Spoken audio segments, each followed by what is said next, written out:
guys, welcome back to my channel. Welcome if you are new. My name is Heather. I'm a homeschooling mom of 3 kids, elementary, middle/high school, and high school age. We are in our 13th year homeschooling this year. If you are not subscribed, I would love for you to hit the subscribe button and the notification bell so you're notified of all of my future videos. Today, I'm going to be chatting a little bit about how our first 6-week term went in our new homeschool year. So let's get started. I know that a lot of you are just getting back to homeschool probably within the last week or so, but we have been homeschooling for quite a while now. We actually started on July 10th. I have an entire series on homeschool planning that I've done for 2023, 2024. I will leave that linked in the description box if you're interested in seeing how we've set up our year. But essentially, we are doing a 6 weeks on, 1 week off schedule right through Thanksgiving, and then we will transition to more passion projects and Christmas schooling and holiday stuff from Thanksgiving to New Year's, and then we will start back with our core subjects in January again at some point. So today I'm really just going to be going over the first 6 weeks of our new homeschool year and how it has gone. Now, I am really actually very pleased at how well our first 6-week term went. I wasn't sure how things were going to go. Every year I do talk to my kids and find out whether or not they want to start early. We do call ourselves year-round homeschoolers, and I think that mainly what that means is we don't take traditional breaks. We don't school September through May or September through June. Instead, we kind of do school here and there, and it works out really well for us. So we started July 10th with a slow start. I do have a vlog from our first day of homeschool, and we're actually having a second first day of homeschool next week. When I'm recording this right now, we are in our first week homeschool break. So we started our school year with some subjects, but not all subjects, because I really wanted a slow start. I wanted to get familiar with the new resources. We are still using Sunlight for the main curriculum that we use, but it's still a lot of new books, even for the levels that I have done previously. Jack is doing level 100 and Lucy is doing level D.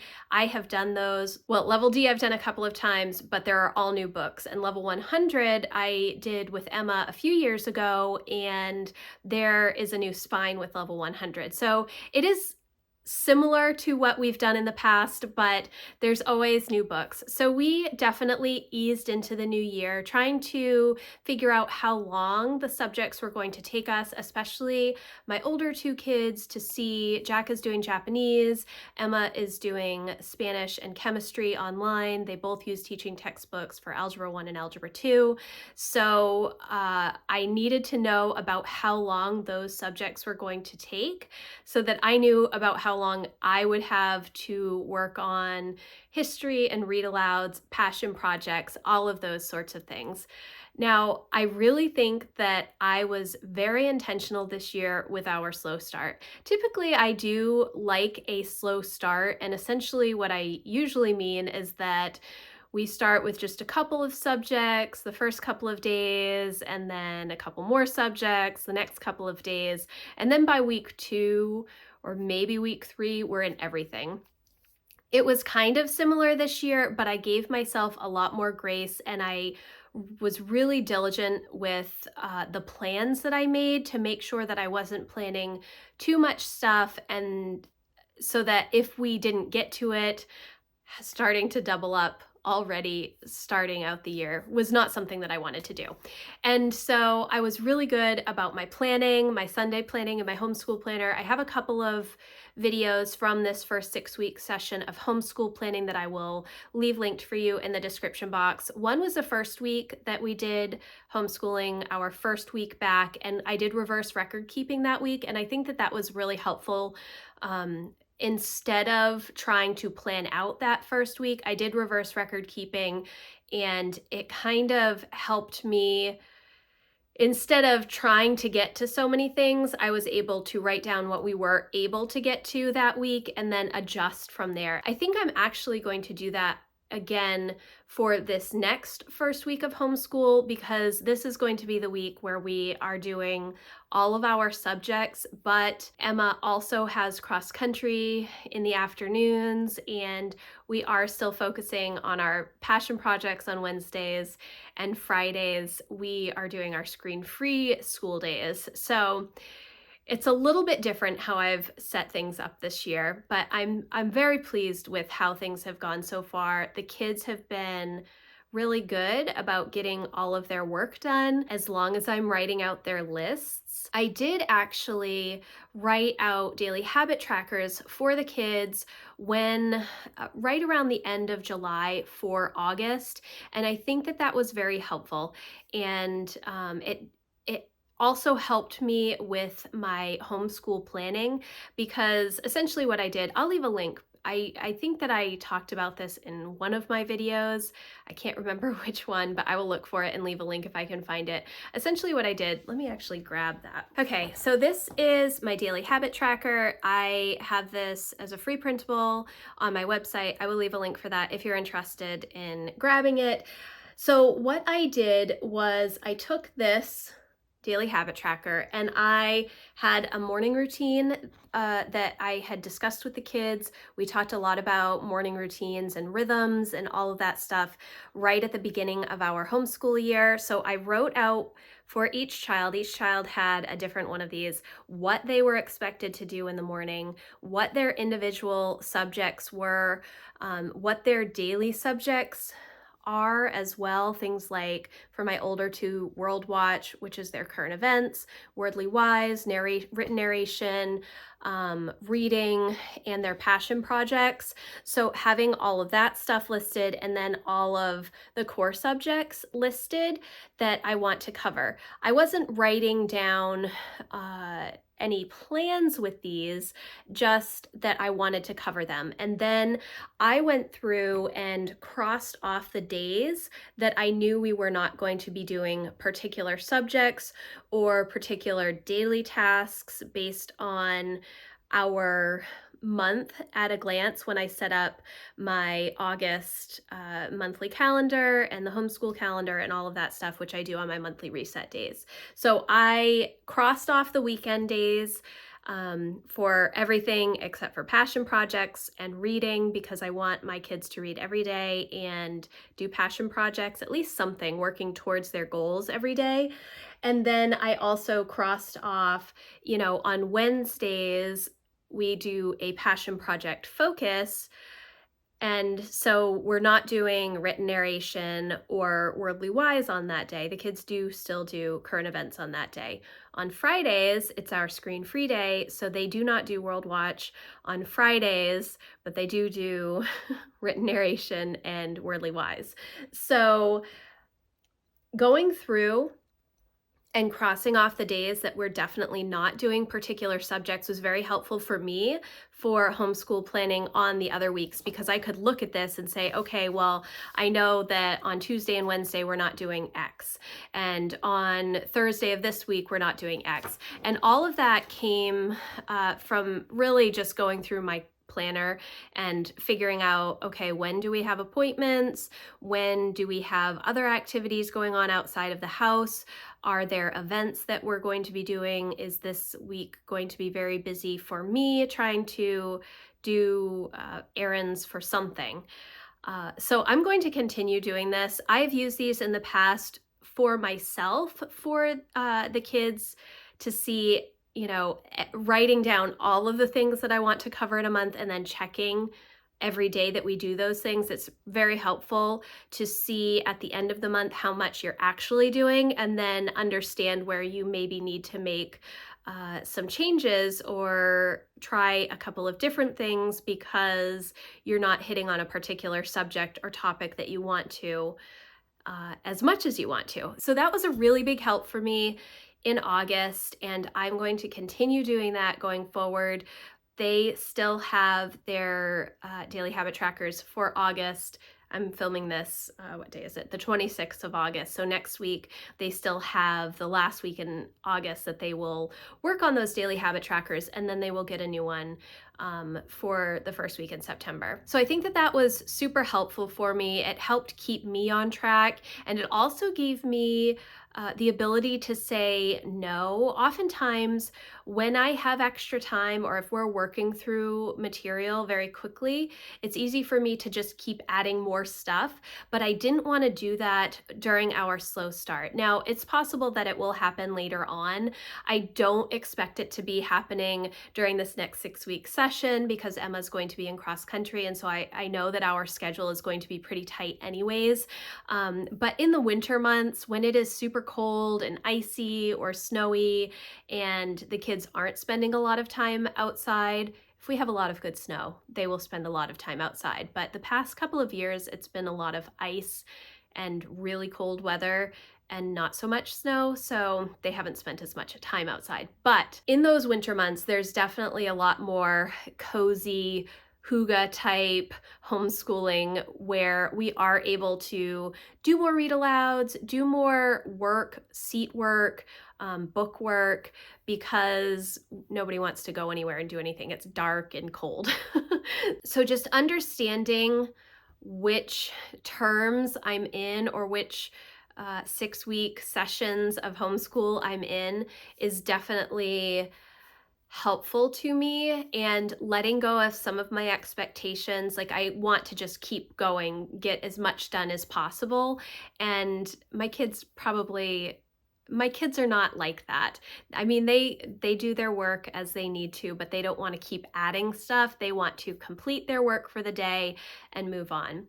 So I overall am really pleased. There aren't that many things that I'm thinking about adjusting for our next 6 week term. The only thing I think that I'm going to be more strict about is just making sure that every morning we're checking in with these daily habit trackers. They're looking at their planners for the day and understanding what they actually have to accomplish. In the summer, when we're still in summer mode, even though we're homeschooling, we do drop things if friends want to visit or if we decide we're going to take advantage of the weather and go do something. So I have to have enough flexibility in my schedule to do those things, and I do keep that during our summer homeschool time. But I do want to make sure that each morning I'm checking in with the kids, because it is very easy for us to just fall into bad habits where, we're sleeping in. I'm not sleeping in, but my kids will sleep in, and then they'll have like a really lazy morning. Not lazy, but just waking up, getting ready for the day. Emma wants to go for a run in the morning, but she's not going to be doing that because she'll be doing cross country in the afternoon. So I think that just getting not on a strict schedule, because I'm not big on schedules, on time-bound schedules, but just understanding the rhythm of the morning and making sure that we do have some benchmarks on time, just because of the number of subjects that my kids are doing, and they're at all different levels. Emma and Jack are Emma's doing all high school level work, Jack's doing majority high school level work, and Lucy does have a little bit more this year in 3rd grade than she did in K-2. So I just want to make sure that we're staying on track. And it really does start with me. Consistency starts with me. If I let people slack, then they're going to slack. But if I keep people on task, they will build the habit of staying on task. And when my kids are very diligent in the morning, even my older kids, they're done by lunchtime if they are diligent and efficient with their time. When they want to take a lot of breaks or go play or do other things in between each subject, obviously it takes a lot longer in the day, but we have to kind of manage our time and our days a little bit differently when Emma starts cross country in the afternoons, because I have to bring her to cross country, so she needs to be done with all of her subjects before she leaves in the afternoon. So those are all of the good things and a little bit of the changes. The challenges, I don't really feel like we've had any challenges this year so far.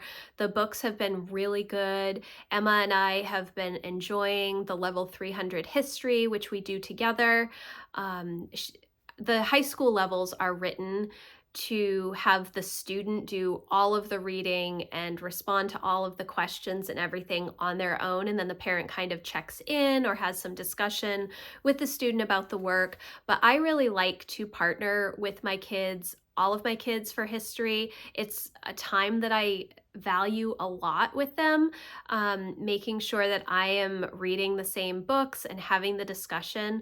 We read, let me see. I do have all of the books, but I'm not pulling all of the books right now. I'll just pull one for each of my kids, I think. This book, Seven Men Who Rule the World from the Grave, was awesome. I really, really enjoyed this book. Emma and I had a lot of great discussion about this book. It took us a long time to get through it. Probably, well, actually, I don't think it took us longer than we were supposed to on the schedule, because I don't technically follow the schedule. I follow the list of the books and I do use the discussion questions sometimes, but oftentimes I will use a lot of my own discussion questions or point out things, or Emma points out things. We have a lot of great discussion about the books that we read together, but I thought that this was really interesting. I thought the chapter on John Dewey and the education system in the United States, I thought that was fascinating. There was a chapter on Freud, Kierkegaard, Darwin. Who else was in here? So Charles Darwin, Karl Marx, Julius Wellhausen, John Dewey, Sigmund Freud, John Maynard Keynes, and Soren Kierkegaard. So it was a really deep book, I think, and it brought out a lot of great discussion. And even though I think this book came out in 1990, I found it very fascinating and relevant to today. It is from a Christian worldview, so keep that in mind if you are not interested in that, but I did find this very fascinating. And then the book, one of the books that I've read with Jack, we read Before Columbus, which was my second time going through that book, and I really liked that a lot. It's about all of the indigenous peoples of the Americas and all of that information. I always find it very fascinating to read through. This book, Colonial America, it was not my favorite book. And in fact, I think I'm only going to give it 2 stars on Goodreads, because I am logging a lot of my books that I'm reading with the kids this year, which I haven't done in previous years on Goodreads, but the information was okay. I mean, there was a lot of information in here, but I feel like some of the information was expecting you to know specific things. It was almost like it was referring to a previous book, and perhaps it was. And then some of the sentences were just, it needs another edit, I feel like there's some grammar issues in here and some spelling mistake issues. So this was not my favorite book. I don't think Jack cared for it all that much. It was good information. I think that it covered, quite a bit, but it was not a good read. Yeah, that's what I'm going to say. But we finished this book. And then one thing that we did not start that I had hoped to start in August was Brave Writer. I was planning on doing the Brave Writer Slingshot Jane Eyre with Emma and the Brave Writer Boomerang Hunger Games with Jack. I did purchase the year-long Slingshot program for Emma this year because 4 of the 5 books we were already reading for her level 300 English and Language Arts credit through Sunlight. So I wanted to have that extra information, and I will kind of go back and forth between the assignments with Sunlight and the assignments from Brave Writer in the Slingshot. That's kind of how I use Brave Writer. I've always, since we started using it, I think when Emma was 9, I would choose books that we were already doing with Sunlight and then pick and choose what I thought I wanted to do from the Sunlight Language Arts or the Brave Writer book guides and writing writing projects, because I also have all of the writing projects. Help for High School is the one that we're working on with Emma and Jack now, essay writing. So I thought that I would get to the slingshot and the boomerang in August. I did not. I knew that I needed more time to prep those. Even though I had access to the slingshot in the middle of July, I just didn't have time to sit down and really go through. It's like, I think it's like 50 pages of content. So I didn't have time to do that. And then I have not subscribed to the full year boomerang program. So the Hunger Games boomerang came out on August 1st. It was right before we were going to be having Jack's birthday. I knew that I wasn't going to have enough time to get everything situated, even though both Emma and Jack have already read those books. I just needed a little bit more time for myself. So I'm going to start those in September instead. Emma did start reading the Keeper of the Lost Cities series.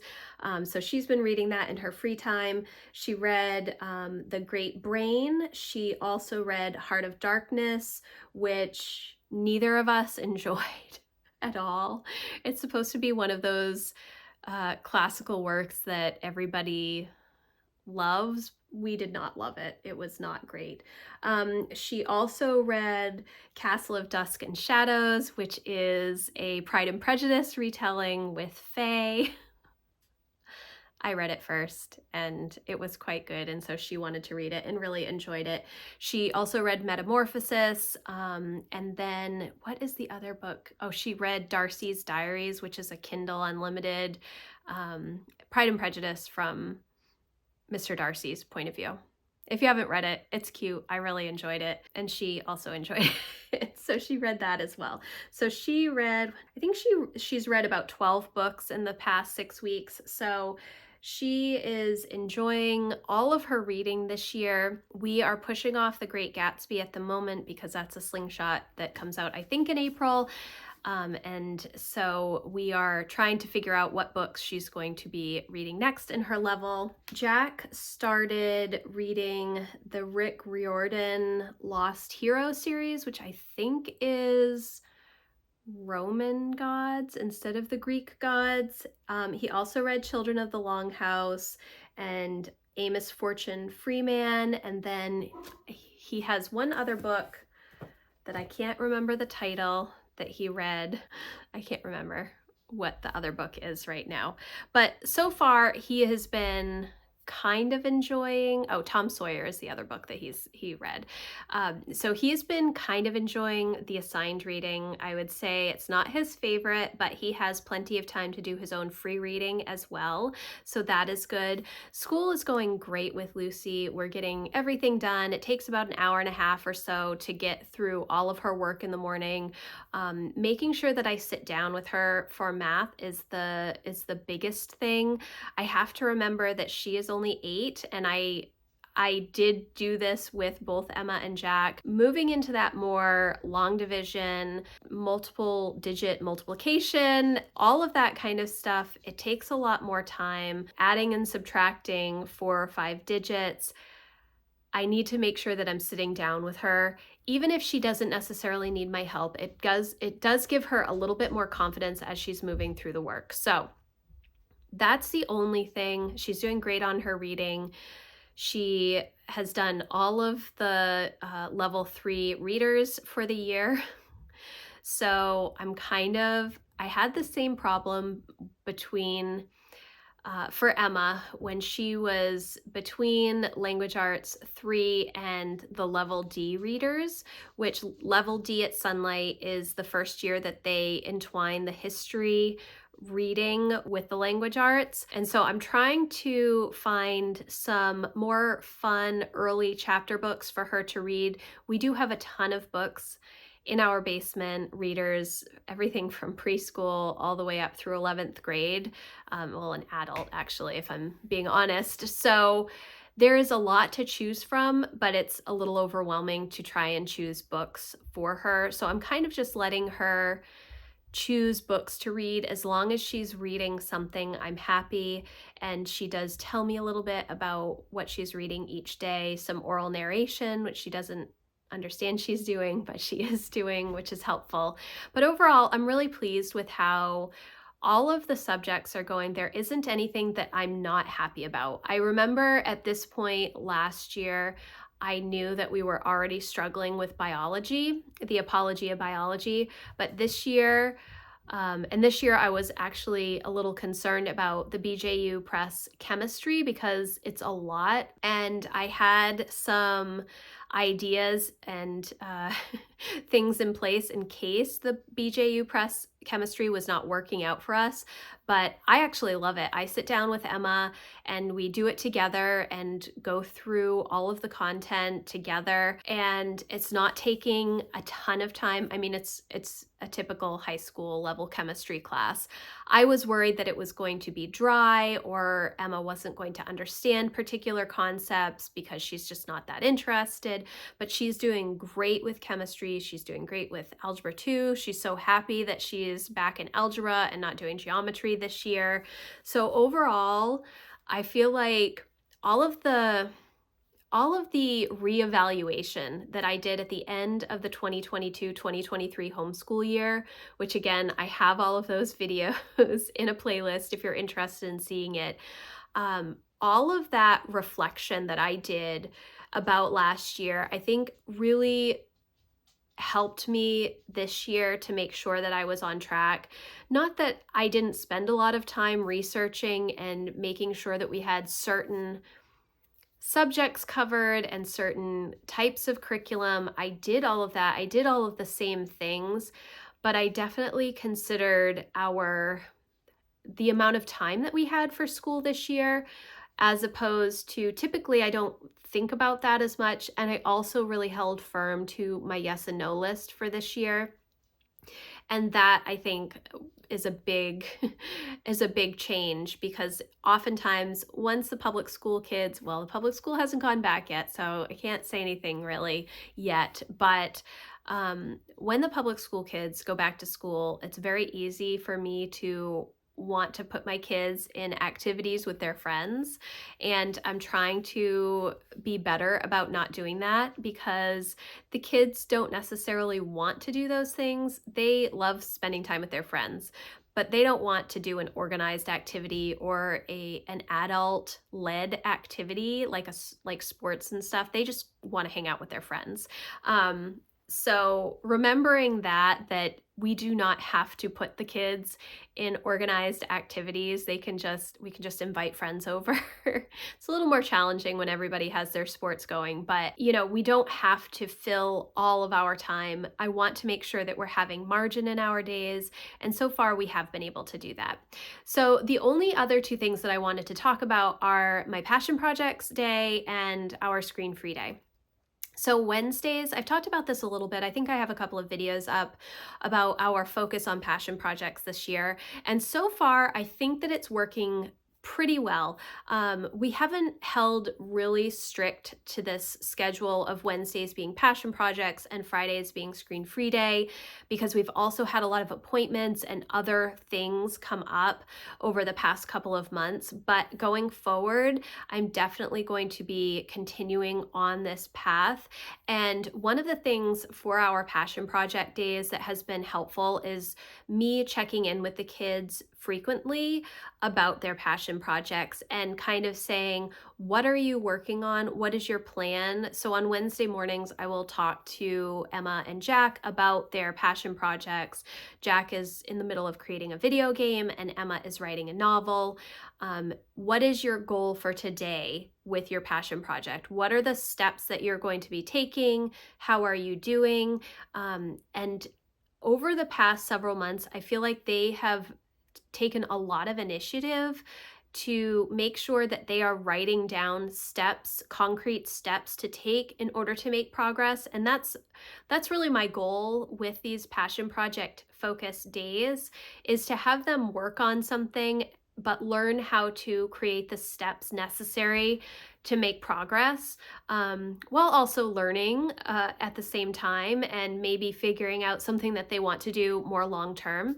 So, for instance, I think a couple of weeks ago, Jack wrote out his list of all of the things that he needed to do on his video game so that he completes it a couple of weeks from now. And so he's been following those steps. Some days he's on track, some days he's behind, some days he's able to catch back up. But just having that content written down so that he can kind of go step by step and know where he needs to go next is very helpful. Emma has found the world of writing sprints on YouTube, following authors that have YouTube channels who do writing sprints. I've talked about this a few times. It's very similar to my co-working live streams in my membership community, where we use the Pomodoro technique, 25 minutes of focus work, 5 minutes of break. That's the same thing with writing sprints. So you write for 25 minutes and take a 5-minute break. Reading sprints, 25 minutes, take a 5-minute break. Productivity sprints, anything like that, using the Pomodoro technique. So she figured that out kind of on her own, outside of me doing it as part of my work, my job. And so I thought that that was really interesting. This week, her goal has been to write 1,000 words every day, and she has been doing that. She's doing a great job. She wants to finish her first draft by the end of our second six-week term. So hopefully, I think that she's on track to do that. So we'll see how it continues to go. But having that focus on passion projects on Wednesdays is very helpful. And then writing down the subjects that we're not doing on Wednesdays or crossing them off on this daily habit tracker is also very helpful to me, to make sure that I'm leaving enough space for the kids to have plenty of time for their passion projects. Now, over the first 6 weeks, they were still doing like their math, their foreign language, and science. But I wasn't doing like history and read alouds with them on Wednesdays because we just didn't need to. So that means that I kind of have to do a little bit more on some of the other days, or do a little bit more on Friday, which is our screen-free day. So the Wednesday Passion Project Focus Day is going great. We're going to continue doing that. I'm really enjoying it a lot. I do plan to share more about how that's working as we go, and perhaps do some sort of a vlog so that you can see that in action, kind of how we plan out our day and how it's executed. But it's going really well, and I'm enjoying it. And it also helps me have some focused time to work on some of my own projects, which is helpful. And then Fridays are our screen-free day. And it's also a screen-free day from school activities. Well, it has been in the past. We have not quite gotten there yet because we've been just trying to get used to all of the resources. So Emma was still doing, well, Emma and Jack were still doing foreign language, math, and science for Emma on the computer on Fridays. I haven't quite figured out if I'm going to give them a pass on that or if they're going to continue working on it. For Japanese with Jack, I know nothing about Japanese, so I want him to do a little bit each day. And he does have like a big workbook and then also some video content and things like that. So I think that exposure to the language is necessary as much as possible. But we may end up doing more analog type stuff, maybe watching any videos for the foreign language or science the day before, and then doing the work on Friday itself. Same thing with math. I can either have them watch the lecture beforehand, or I can print it out, which is what I tend to do. I will print out their lesson and they will just do it all on paper that day and then enter their answers later. So we haven't been as good about a full screen-free day, but that is something that I plan to implement more as we're moving through our second 6-week session. So I think this update was kind of all over the place, and you know, That's kind of how our homeschool has been the first 6 weeks. We've gotten a lot of stuff done, but just kind of getting used to new things and new rhythms has been, as challenging as it is for any new rhythm. And but I'm very happy with how things are going. The kids have had great attitudes, and I'm really excited about what we are learning for this homeschool year. So thank you guys so much for watching. I hope that you enjoyed this video. I hope you made it to the end. If you did, let me know in the comments. I would love to hear from you. If you like this video, please give it a thumbs up.